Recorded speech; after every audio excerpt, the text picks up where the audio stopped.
everyone, and welcome to another episode of Hard Hats and High Tech, the podcast where we unpack the challenges and innovations surrounding the world of construction and architecture. I'm your host, Bernardita Calzon, joining you from Santiago in Chile. And in today's episode, we are tackling a topic that often hides in the background of a project until it goes wrong: specifications. Poorly written specs can lead to friction, rework, change orders, and even litigation.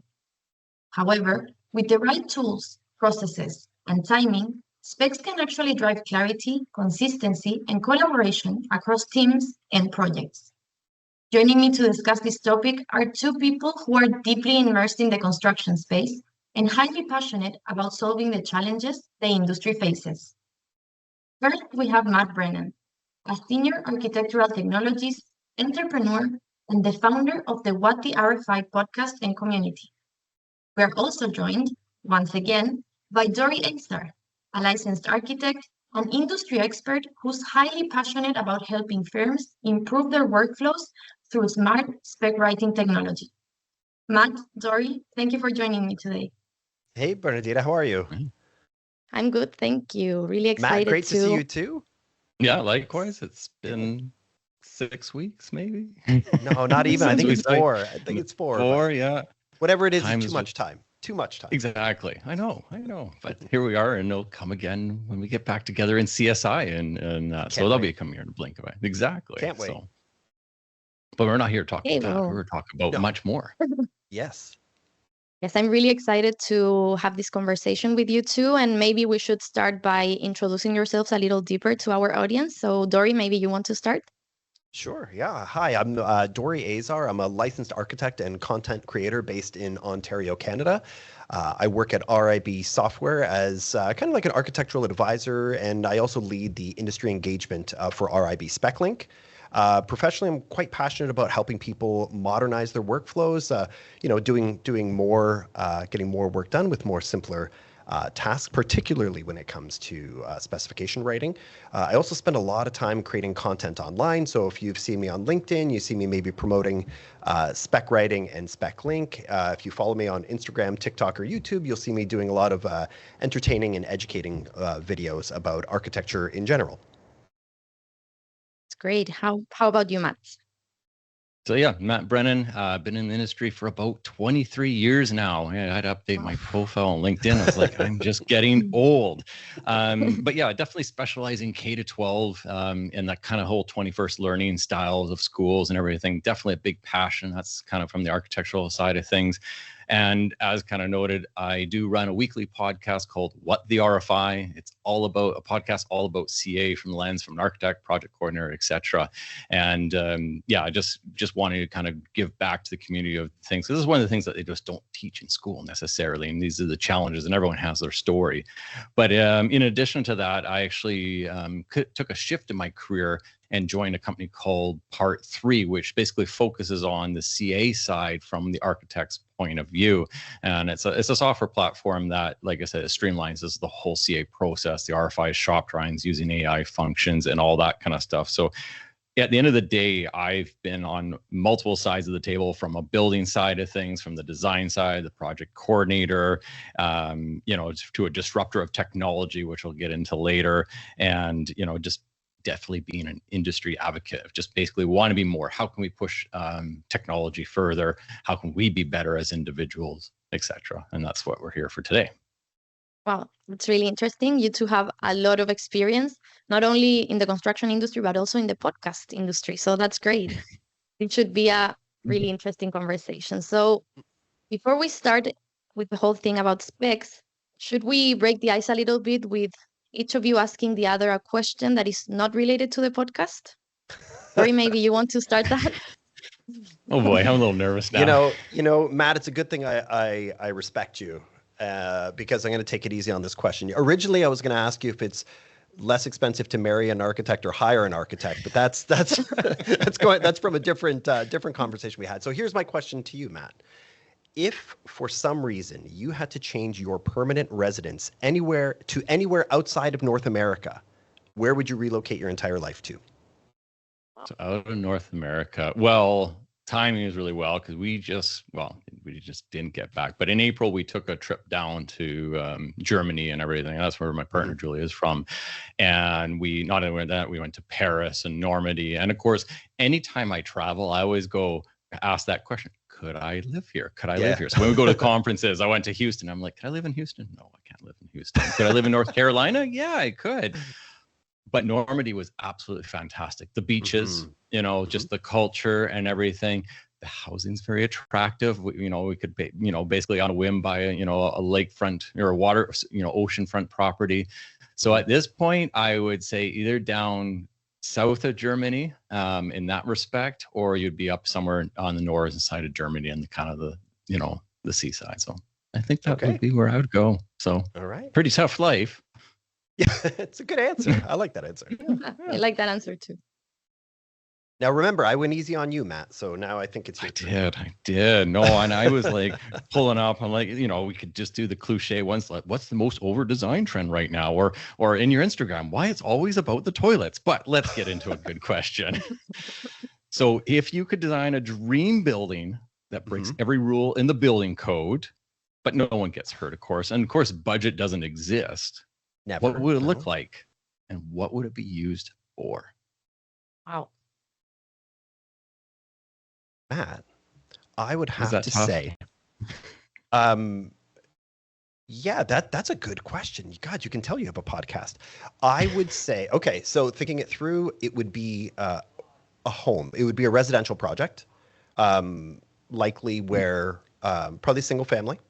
That is my background. That's where I, made a career out of things. Breaking codes, geez. I mean, there are railings, whatever. I'm afraid of heights. I like railings. That's a fantastic question. I think where I would probably break the rules, and this is we're so subject to winter climates where we live, and I find so much of what we do is I feel limited sometimes by the cold, whether it's snow loads or whether it's large expanses of glass or things like that. So I don't know if I think I would want to have a little bit of flexibility in climate. So maybe that's not a code related question. Maybe it's more of a regional change that I would want. Maybe where you want it to be. Yeah.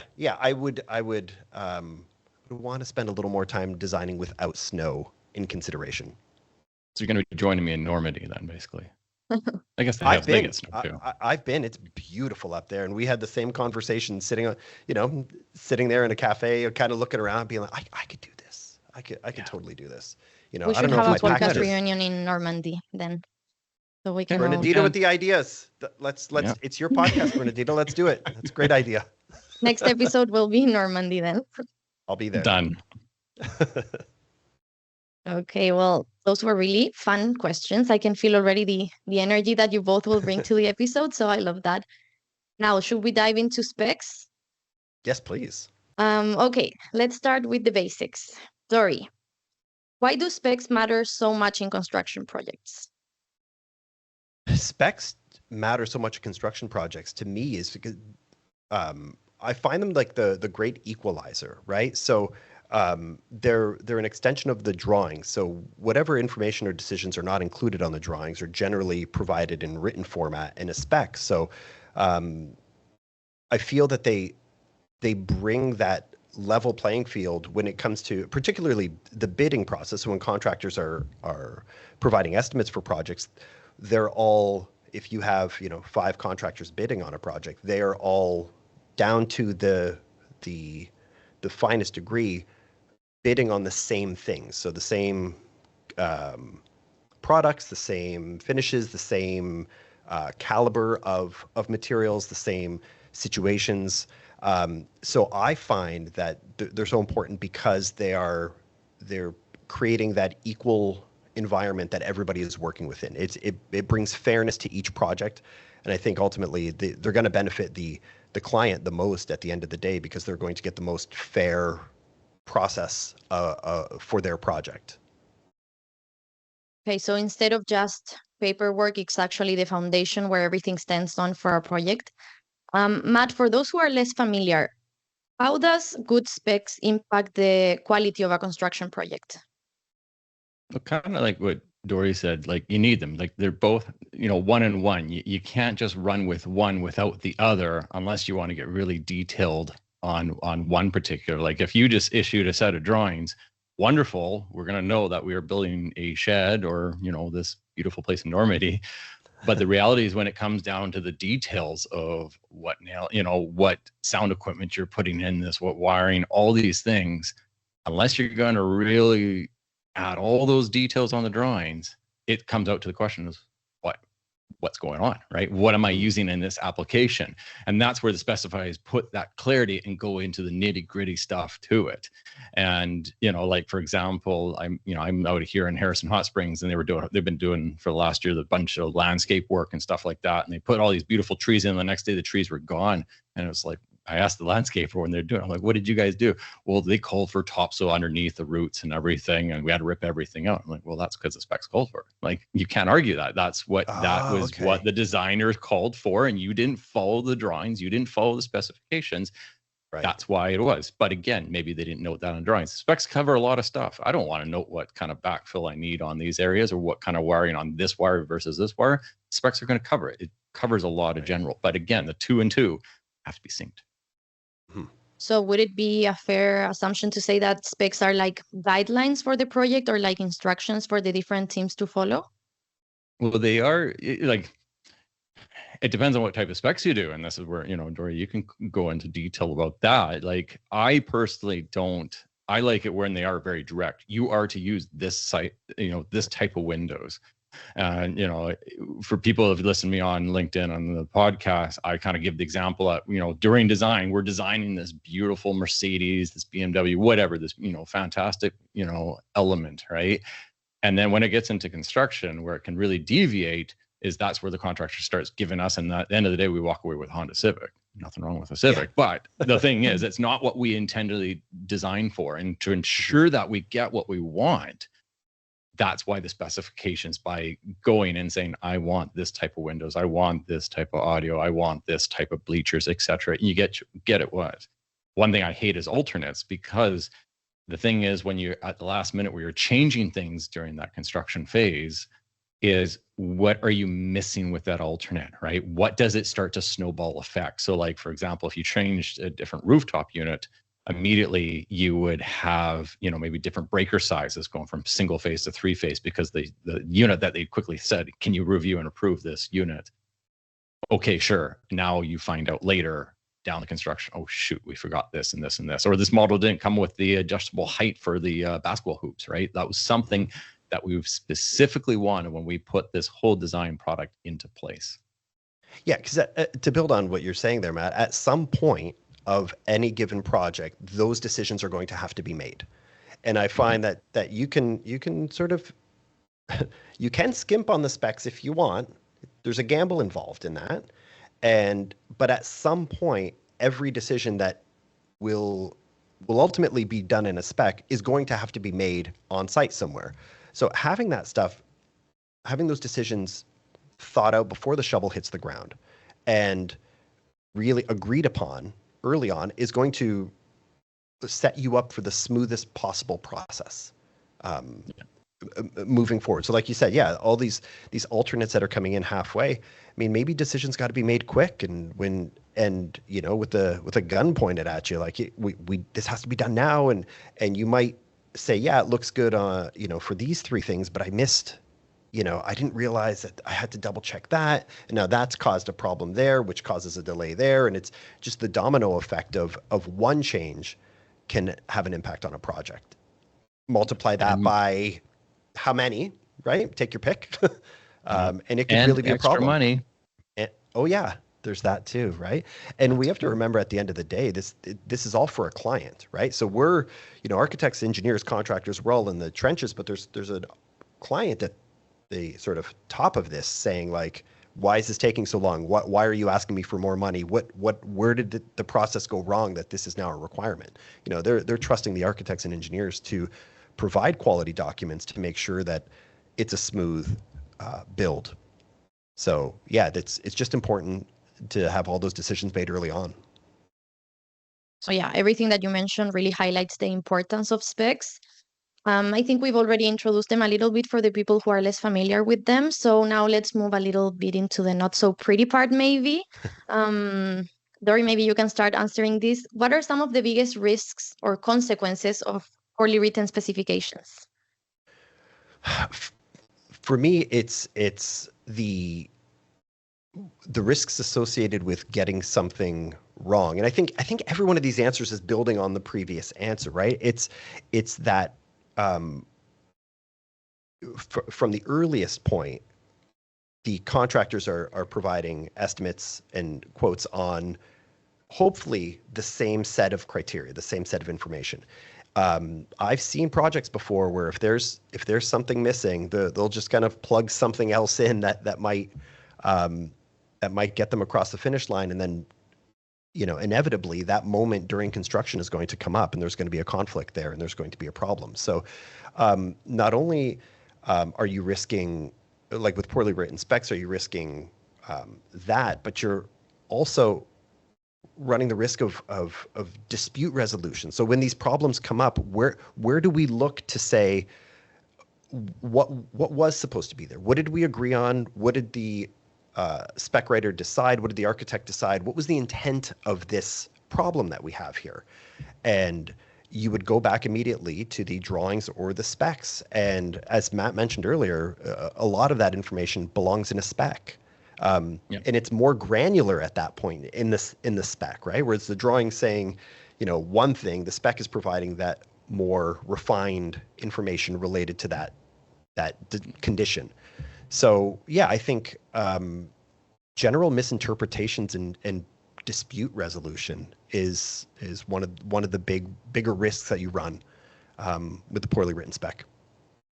And to piggyback on that point too, was like, again, this was a perfect example, curtain wall, right? In the base of the curtain wall, there's this little block, anti-blocking for rotation, okay?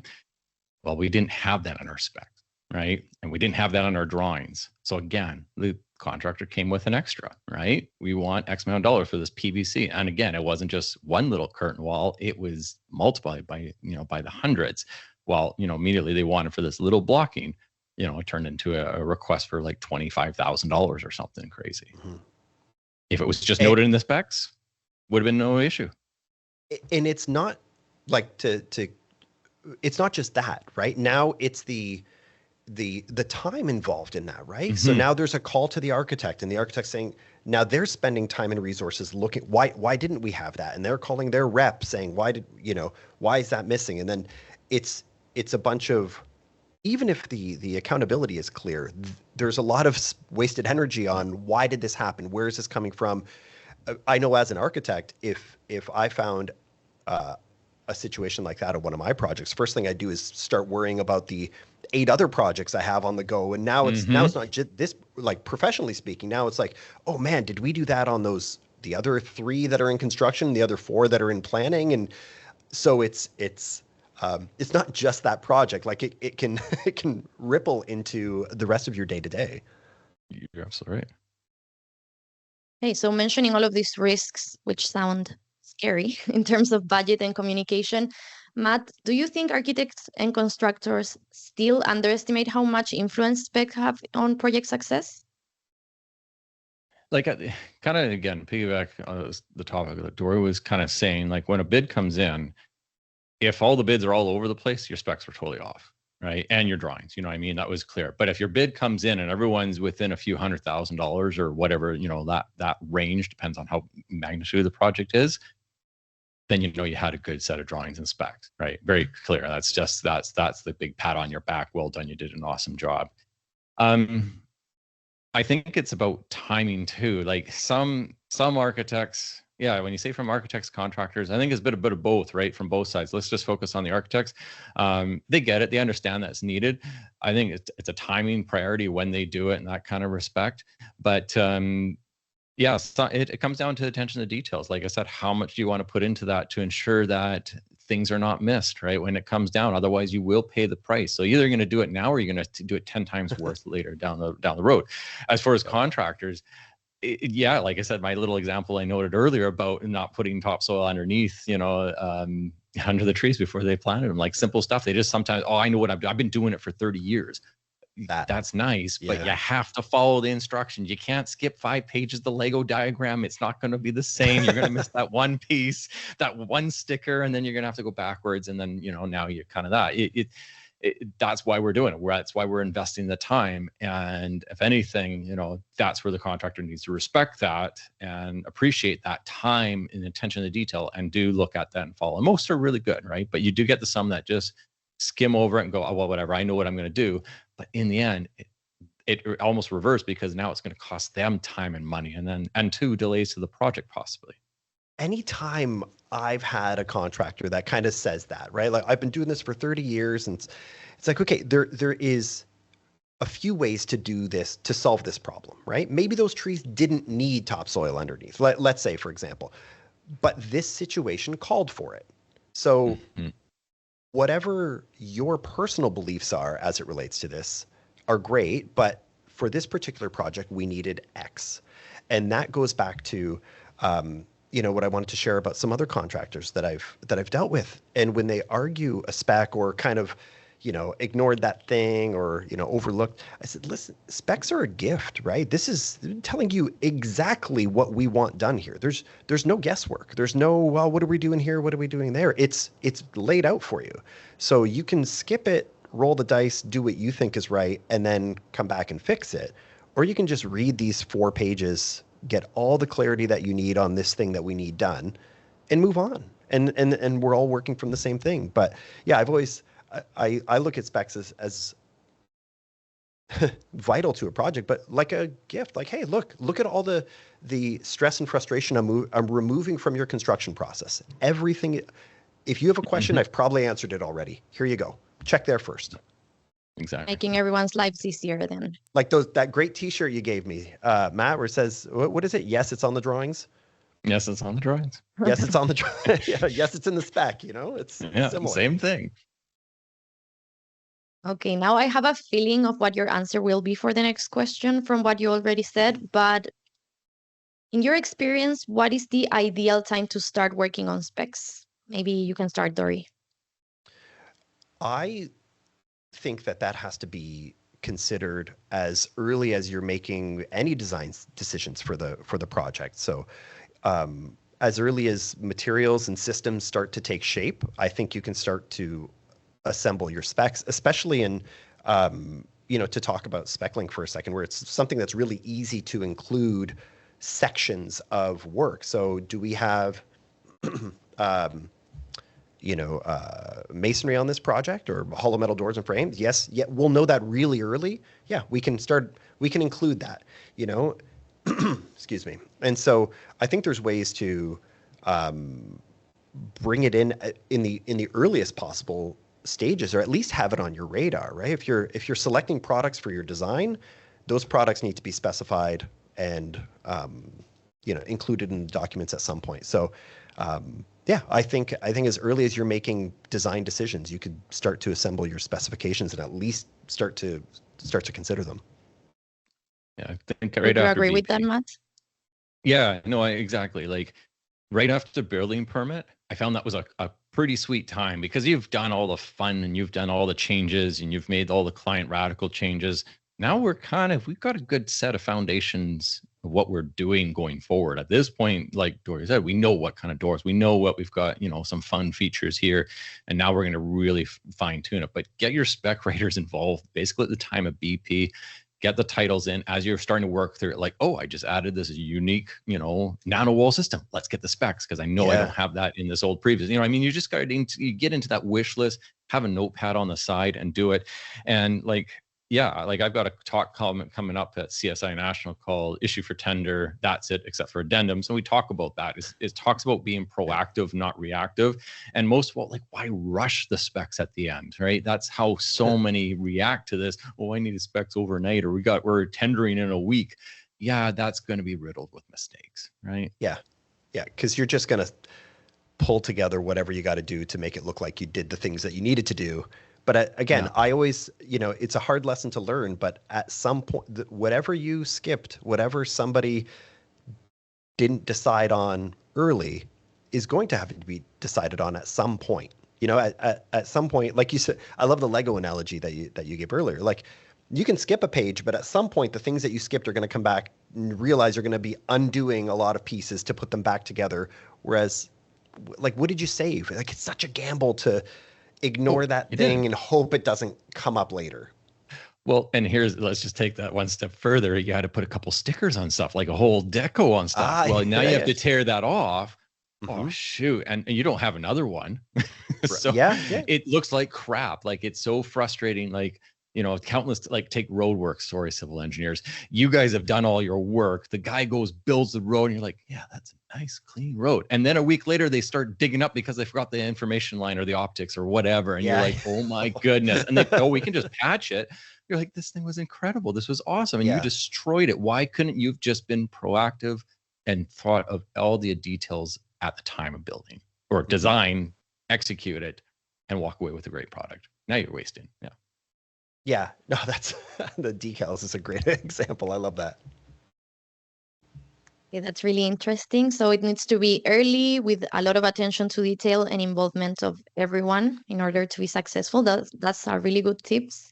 Now, let's move a little bit into the technology side of specs, which I know, Dory, you're super passionate about. However, I'm going to ask Matt one question first. Matt, I've heard that you mentioned that architects can be slow in adopting new tools. What can you tell us about that in your experience? Seeing this over again, 2 decades, there's been a number of revolutions and changes and everything, again, from fax to email, phones, computers in the palm of your hand, that kind of stuff. Kind of early days in my career, I actually joined an Autodesk reseller group, which we actually implemented Revit. We were first adopters of Revit. I was an adopter of it. I had my own personal practice designing, high-end homes and that kind of stuff. And when bringing Revit and showing architects throughout, Vancouver, and I know there's the same thing throughout, the whole North America and everything, you'd showcase this to them. Their draws would drop to the floor, and you'd be like, oh, by the way, last minute change, client wanted another extension or wanted a third elevator bay. Boom, done it. And then, oh, by the way, all the sections, elevations, details automatically updated. Done. Mic drop, right? And everyone's like, holy smokes, this is the revolution. Great. How big is your firm? Let's get you on. Well, it's going to take time and money but ROI immediately, guys. Like, look at the numbers, look at the data, right? And it was really hard to do that. So, fast forward today, like, that's kind of, I left my career of architecture to focus on a startup tech company called Part 3, which focuses on all the CA stuff. So again, right now, everyone is using the tools what they've had for years, Excel, Word, and we'll get into the specs about this too. That's been the tool that's just lying around. They just pick up and use it. It's like, well, that's good, but why are you framing a house with a hammer when you could be using a nailer or so much more unique technology to speed things through? And that's where, technology there, it's just hard for people to change until word of mouth, until that first few have kind of gotten through it. Revit Revolution finally kind of pushed it, right? And, it was funny. I had, again, going back to those Revit days, I had a prospect call me saying, we want to look at this Revit thing. We keep losing jobs and we're getting really frustrated, to this one particular client. I said, well, who are you losing jobs to? Oh, their name is Tech Construction. And I just had a big laugh. And I said, that's my client. And yeah, I know how they're working. They're using Revit. They're doing all this. They're blowing the clients away. And even still, with that information, we met and presented, Revit in that case to implement it to them. The data was real, and they said, no, we still don't want to move forward. Okay, keep going ahead. Keep spinning your wheels. Keep wasting your time, your ROI. Do you want to fill out logs? No, I want to be on the beach at Friday afternoon having a nice cocktail or something. You know what I mean? Like, why do you get out of that habit? And I think if at this moment you can kind of stop, reflect, pivot, and relearn. That's a great answer. Yeah, that's. Go on, sorry. I would build right off of that. I love what you said about the evolution from fax to email, even more precise. At some point, the architecture industry went from paper drafting to 2D CAD drafting, from 2D CAD drafting to 3D BIM modeling, and you could maybe save more money by drafting by hand right now. I'm not sure, but at some point, something is going to tip you over the edge. A personal story, if I can share, when I was running my practice, I was dabbling in Revit in working at another firm, interning in around 2005. So I felt I was pretty early into Revit, getting exposed to it. Eventually went on, started my own practice and fell into that. Well, CAD is I just know it better. It might take me longer, but at least I know the path that I'll be taking to get to the finish line. And running a small practice, as I did, at some point, I'm like, I can't do floor plans and then elevations and then sections and then, perspectives and then renderings. So it was like one day, it was like December 31st, I buried AutoCAD. January 1st, I dove head first into BIM. And from there, you just figure it out and you have faith in yourself that you're going to be able to adopt new technologies. And I think, Matt, like we're of a unique age bracket, right? Because I remember some things and, you feel like mid-career. Now I think it's so much easier to learn new platforms, new software, right? Because YouTube and things like that have given us these unbelievable resources. Absolutely. Where maybe in the 90s, if you were trying to adopt a new software, it was like, okay, how do I learn this? Like, how do I do this? But now there's a million resources, even beyond the actual platform's provided resources, tips and tricks and hacks and content creators out there that make livings off of teaching people how to do things better and faster with software. So, that's another thing too, is the delay in converting to modern tech. I don't know. It's really a mindset thing. Like we can all, like Matt said, we can all sit around and agree this is the right way to do this thing. Like this is the best cutting edge software, right? We all agree that. But there's a block that's saying I'm not ready to financially commit from a time perspective. There are some frustrations in learning a new software because there's always that, well, I knew how to do it in Word, but now I got to figure out how to do it in this thing. It's like, well, that's a Google search away. You'll know that in 90 seconds. Like you'll have your answer. So I think it's a decision maker's maybe biases or roadblock that just won't allow them to move on. Change is tough. Change is tough. Yeah, I mean, I have heard this same argument many times from other guests here about many other areas of construction where technology adoption is a challenge. But it's really interesting what you mentioned about having so many resources to learn now. So it's just about wanting to do it and changing this mindset. Now, Dory, I want to give you the floor now. Can you tell us a little bit about SpecLink and how does it improve the process of spec writing and make it more reliable in everything that you already know? Now those are the questions that I can answer. This is great. So SpecLink, we'll build on the analogy of from CAD to BIM because I feel like writing or preparing your specs in SpecLink is kind of like what modeling your project in BIM would be like. So the way I try to, if I had to explain it to somebody in like 30 seconds, it's like it's doing more per click while keeping all of those decisions tighter together. So if I make a decision on one element or one product here, if there's related products that need to accompany that in a project, SpecLink will automatically include those for you already. So I know if I click a door frame, it's going to say, hey, you probably need a door, or vice versa. It's helping you, helping you and coaching you through your spec writing process, making sure you're not forgetting things, while also keeping everything up to date in a central location. It's a platform for communication as well. Actually, we have a webinar coming up on the communication capabilities Please tell us of more. SpecLink.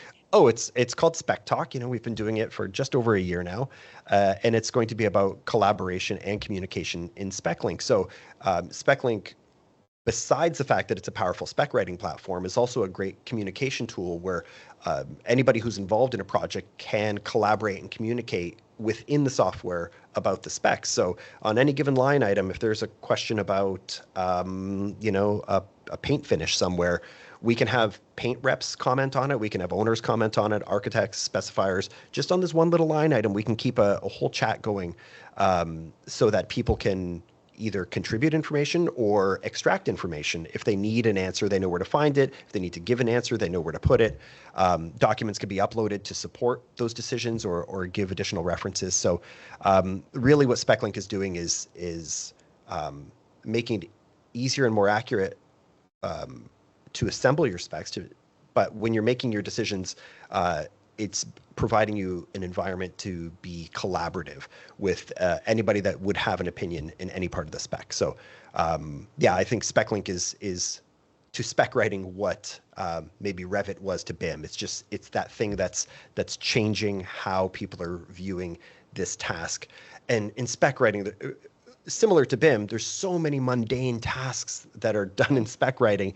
SpecLink just automates them. And the thing that used to take 2 hours now takes 2 minutes, and you're not bogged down by last minute changes. As Matt said earlier with the drafting thing, but SpecLink's a similar way, and last minute changes can be easier to facilitate that way. So I mean, I can go on and on, but I'll try to stop there. Yeah, no, SpecLink is an incredibly valuable tool, and like you said, everyone can go learn more about SpecLink in the Spec Talk series, which is yes, please. Incredibly interesting. Now, Matt, I want to go back to you.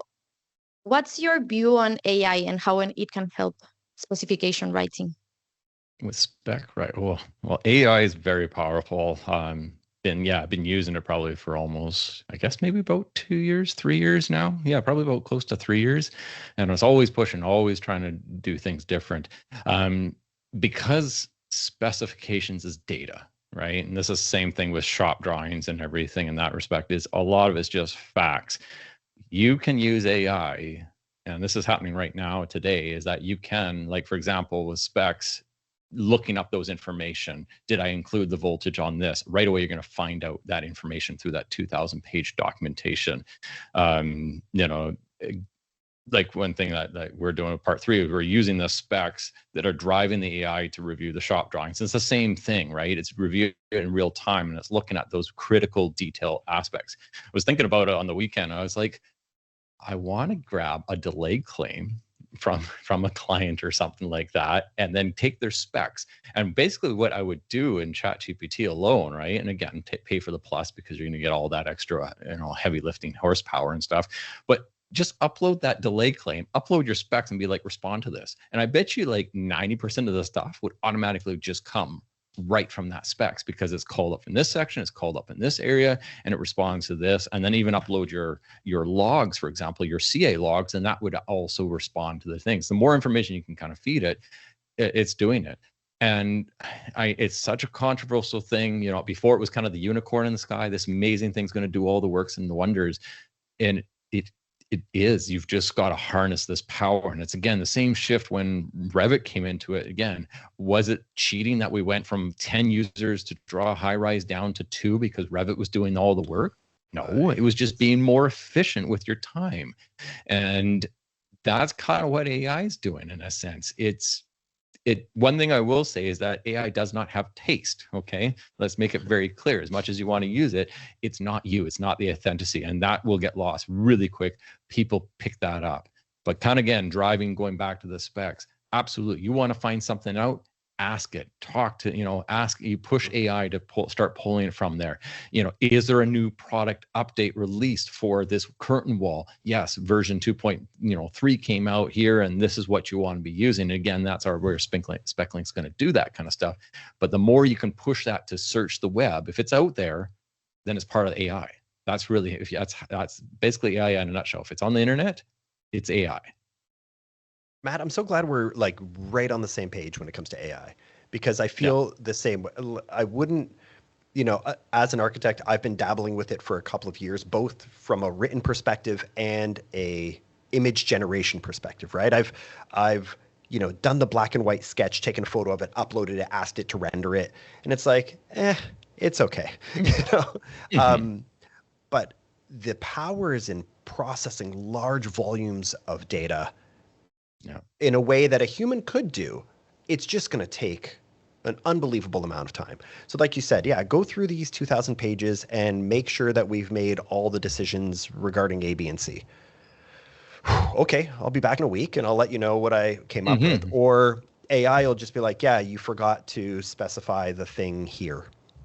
Okay, thanks. And it's done in 30 seconds and you're on to the next thing. So it again, I love how you said that. It used to take 10 people to draft a high rise. Now it takes 2. I don't know what to say about that. The same way CAD likely took manual drafting jobs away. It's just part of the evolution of how technology changes the work environment, the workspace. Yeah. And respond to answers. Like, again, if we're in the meeting, you're like, Matt, you did the specs. Did you make sure you include this? Hang on. Nope. Good one. We'll add to the list. Oh, did you include this? Yep. No, it isn't here on page such. Like, that's the power that you can get so you are coming together and you've got a collaborative meeting and you're getting those answers right away. Maybe not every single thing. And that's where you'll have to go back to the homework. But again, you are the driver, you're the decision maker. This is your tool. Use it. Yeah. And there's some ways that it's being applied to the construction industry that I don't even have an opinion on yet, because I can't even fathom how this would happen. But it's interesting. Like, it's such a cool time to be in this space and just seeing how, like, there's software out there, AI software that's trying to do like code analysis on your building code analysis. And like, what inputs do you, like, what do you need to put in to get accurate information? And is the work, like, are people modeling their buildings good enough that you can plug it in and get code ready results? Yes, no, will that catch on? Will people kind of shy away from that? It's like, it's a great, like you said earlier, it's a great idea, but I just can't risk that. Like, I can't make that commitment. So we should have this exact same conversation. I don't know. It's tech's moving fast. Let's get back in a year and have this conversation and see what decisions are 6 months, right? Like, but yeah, I think it's like anything else, right? You can use it for evil or you can use it for good. And hopefully it just finds itself on the side of helping us versus hurting us. Oh, I loved hearing you both sharing your perspectives about AI, because it's such a huge topic right now in the construction industry as a whole. And I guess it's like you said, Tori, at the beginning, it's about modernizing workflows, making your life easier, and not being scared about it, because many people is just scared about implementing it. And this leads me to my next question, because I think with technology, education is everything, and not just about how to use the technology, but about the benefits and all of that. So, Dory, if you could fix one widespread habit or belief in the design industry, what would it be? Oh, just one? No, I'm just I know. teasing. The one that bothers you the most, maybe. The one that bothers me the most is, it goes back to education. So the one that rises right to the top that I want to talk about. I wish we were better out of school. I wish a lot of the things that made us contribute to the built environment, whether you're writing specs, whether you're designing buildings, whether you're spec writing in school, it just isn't really much of a thing. But in the design industry, I think you get your education and you're released into the real world, and there's still so much more to learn. And I think some of that could be backed up and taught in schools.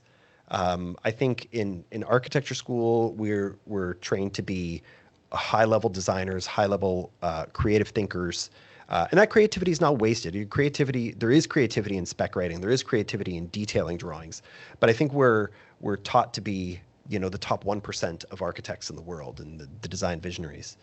And I think there is so much to be taught on the proper execution of a building. Like, what is the process from conception to closeout? How does a whole project go together through design and construction? I would love to see, as part of the speaking as an architect, the process to become an architect, time on a job site, time spent on a job site, not reviewing work happening on site, but let's say swinging a hammer, carrying a 2x4, like get your hands, dirty a little bit. Yeah. I think that would be one thing that I would love to fix, is maybe a little more of the real world exposure prior to leaving school. Matt, I can see you agreeing there. Oh, So yeah. do you want to add something? Yeah, well, just with the whole education, yeah, you're right. And again, this ties into what we talked. There's so many great resources. There's lots of podcasts out there. There's YouTube. There's lots of good things. And there's a lot of bad stuff too. So just do your own due diligence with it. But like one thing, like kind of just, continue the conversation about the whole education. When I see, new individuals that are starting to learn, and maybe they don't get the opportunity to go to the job site, go to Home Depot. I want you to walk every single aisle. I want you to go to the pipe section. I want you to pick up valves. I want you to turn those valves. I want you to go, why would I use this product? Where would this product be used? And then go to electrical, same thing. Why is there like 5 different or 50 different wirings? Well, some of them are speaker wires, some of this. The more you know, the more hands-on you know, the better. And I was a point where I was actually worked in modular, where you were multiple hats. You had to know everything. It wasn't just knowing, you actually were drawing and specifying it as well. And what a different angles. When you are drawing that room, you're not just thinking about the pretty space. You're thinking about all the electrical that's going in there, all the duct work is going in there. And then the structural, how are we going to get this massive duct below? So again, getting your hands dirty in it. And again, there's lots of hands-on resources. And again, that touchy feeling, people are missing that. Everyone's about clicking and looking online. Go touch it, go pick it up and feel that physical weight. So that's kind of one thing with it. But I do have an answer for you on the belief, if that's where you want to go with this. Yes, please. So I think kind of like there's all the glamour when it comes into the initial design stage and in terms of the industry. And again, it's exciting. You're fresh out of school. You want to design that amazing piece, but don't lose sight of when it gets into the construction side. Have that. CA is not boring. It's very exciting and it's really important. And one shift that I'm seeing, in the industry that's really impacted, and this is where the contractor side has been taken on, is they've been involving with programs like Procore to kind of help them manage. And that's now being forced, and the dam is overflowing into the architectural world. And what we're finding is that the GCs are running the job. Hold on. Who's the CRP? Who's the coordinated registered professional in the job? It's you, the architect. End of story. You should be running the job. You should be managing it. And you should be meeting with the CA. You should be running your own site meetings with the GC. You should be maintaining your own logs, not using what the GC is using. I'm finding that's really what's happening. And to kind of leave it with a good little kind of perspective is design is a promise and CA is where you prove it. Making it happen. And that goes to the kind of early comment about the whole Mercedes down to, the Honda Civic and that kind of stuff. You've spent all this time, the attention to detail. Again, I've spent late nights drawing this little, kitchen with tying in with this privacy screen because all these things matter. And when that does get built properly and you walk in your space, you're like, yeah, this is perfect. You have this, I find you have this eureka moment of going, this is it. And you want to see that moment carry through. You don't want to see it lost during the CA. And that's the thing, is architects do need to prioritize that, allow the budgets for it, but work smarter in it, right? How can we better? And again, with all these things, all these elements, these different systems and these workflows, communication, there is way. I think we just need to, like I said, stop, pivot, and kind of relearn and do that. Yeah. Start from scratch, use technology, involve everyone. Those sounds like good steps. Now, I think we could all be here talking. I think Matt should be like the dean of some architecture school somewhere. It sounded really powerful. The Matt Brennan University of architecture, engineering, and construction. What kind of students that school would put out? They'd be unbelievable. Thank you. Really inspiring. Let's do it. Career change yet again. Okay, now that we're in the feel of it, giving advice and everything, you have given really valuable advice, but I would like to end the conversation with maybe one more piece of advice you would like to give to young professionals about getting specs right, or in general about architecture. Maybe you can start, Dorian. We can finish with you, Matt. What would I want to say to young professionals getting into specs? Do it. I think there is benefit. I can only speak from my perspective. We all get into architecture because we love buildings, and me in particular, it was the design of buildings, the legacy of buildings, right? To drive by and say, hey, I your dad designed that building, I designed that building. That's the feeling that I wanted from architectures. I like the built product, I like the end result, and I liked being responsible for the aesthetics of a building. I think if I could redo my career, I would have spent more time focusing on the important, not the importance, but that it's a really exciting and fulfilling career path as well. The spec writing component of it, the having that technical command of a project is more niche, and as a career trajectory, perhaps more secure in a way that maybe young professionals don't even know spec writing is a thing. Maybe they're not aware that, I've known a lot of people that said, oh, I wanted to get into architecture, but I just couldn't draw. And I'm like, well, there's whole careers now based on, you got to get through architecture school with your drawing, but there's whole careers of being an architect now where people are not drawing anything. They're writing specs, they're providing other really code consultants, providing really niche services that are available, that exist now that maybe didn't exist as much 20 or 30 years ago. So if there's young professionals out there that are looking at getting into specs or don't even know what specs are, look into them, because it's a really interesting, technical, fulfilling path that you still have one foot very firmly in the design of buildings as well, because you're contributing to those and working with designers on that. So yeah, definitely give it a look. Thanks. How about you, Matt? Yeah, no, and just to really like the same thing, like the Home Depot kind of conversation, going down, picking up everything. And even if you can't get access to that, again, get your hands dirty into what spec. So the next time you buy a razor or electronic, pull open that little book that they always give you. Everyone just tosses. They look at one page and go, what is this gibberish? I want you to read that gibberish, go through, and then, might get excited and be like, honey, we can use the same volt, adapter on this one that we're doing on this and this and this. We can combine one because the voltage is the same. You learned that, right? You learned what went into this, the attention to the details. And I think that goes back to the, getting people excited and jazzed about it, because it does tie into that design. When you're like, another example, even just a personal one, when I was building I was building a whole fireplace mantle with all the speaker wiring and everything. And there was a look I wanted. I wanted self-concealing hinges, but I wanted to see the butt end. So I had to look it up. I had to look online. Where could I get these, right? And I had to go find it. And then once I got it, it's like, how do you install it and all that? That's where all the specification comes in. So again, if I was doing that on a job, and I would go, I love this look. I really do appreciate this. And the way the doors were all clean, you had the pin line all the way around the cabinet door. Well, you can do that too. You just got to do some homework and look at that particular hinge and just look into those details and find that out. And that's why the specifications matter, because you're not going to go into the details of the drawing and say, I want this hinge and this type of screw and everything. No, that's why the two hand in hand you can't win with one or the other.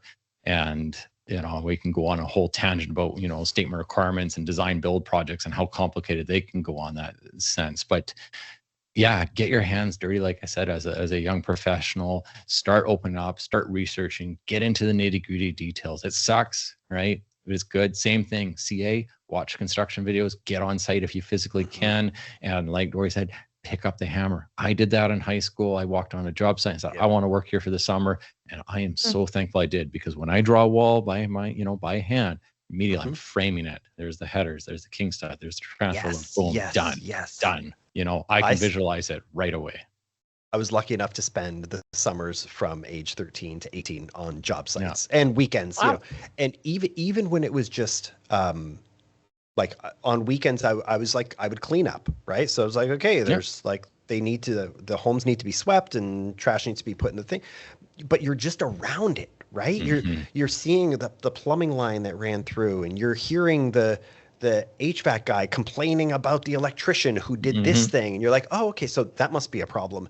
And even was so interested in graphic design as a teenager too, like just being around products and boxes and being like, oh, look at their logo, that's pretty cool, or that the way they laid, like just there's so much to be around, and conditions, right? Like I still, when it rains now, I still like, oh man, that's gonna suck tomorrow, like job sites getting muddy, or right, just or oh man, I hope that was properly closed before. Like I'm not even in that world anymore, and I still like have those things. So yeah, that exposure at a young age, regardless of what you're doing. But yeah, pick up those 2x6s and move them over there, and you just get a sense of what a 2x6 is, and what it weighs, and how much it bends, or if it does, and when it's wet, how much heavier it is when it's wet. So yeah, I'm really grateful for I wasn't grateful at the time, but I'm grateful now that I had that experience. And that's the thing, when you draw this stuff, again, going back to that fireplace, like I drew it, all did that. And I was like, okay, I've drawn it. I've actually done details of it. And I get the sheet, I lay it on this table side. I'm like, what do I do? Yeah. Because now you're transitioning into making this a reality, even though you've drawn all these 2D section details, and it takes that mind shift. And now, yet again, it just puts that appreciation. So next time you draw a millwork detail, like, it's not going to work, guys. Like, what are you doing? Where's your kick? See this? You're going to run into the wall, et cetera, et cetera. Yeah, and sturdy. And hearing other people too, right? Like as a aspiring architect being on a job site, I would hear them complain about things, right? And it's like, oh, maybe, okay, I'll keep that in mind, and I'll keep that in mind. And maybe, you see a set of drawings come around where somebody's got a ceiling height of like, 8'6", and I'm like, well, that's not really, should be 8 or 9. 8'6" is doable, but it's not efficient. There's gonna be a lot of waste. And okay, so I'll, that's that. And just being around it and hearing the shop talk and the guy, and just how it, what they're complaining about, what's good, what's bad. It's priceless information to have early in a career. You don't want to learn it when it's you on the line. You want to learn that stuff when somebody else made the mistake, right? Well, I hope a lot of young architects are going to listen to this episode, because you have provided such invaluable advice for them. And I think that's a really powerful note to end this episode on. Thank you so much. It has been really inspiring to hear how passionate you both are about what you do. So thank you very much. And to our listeners, we'll be back with another episode very soon. Thank you, guys. Thank you.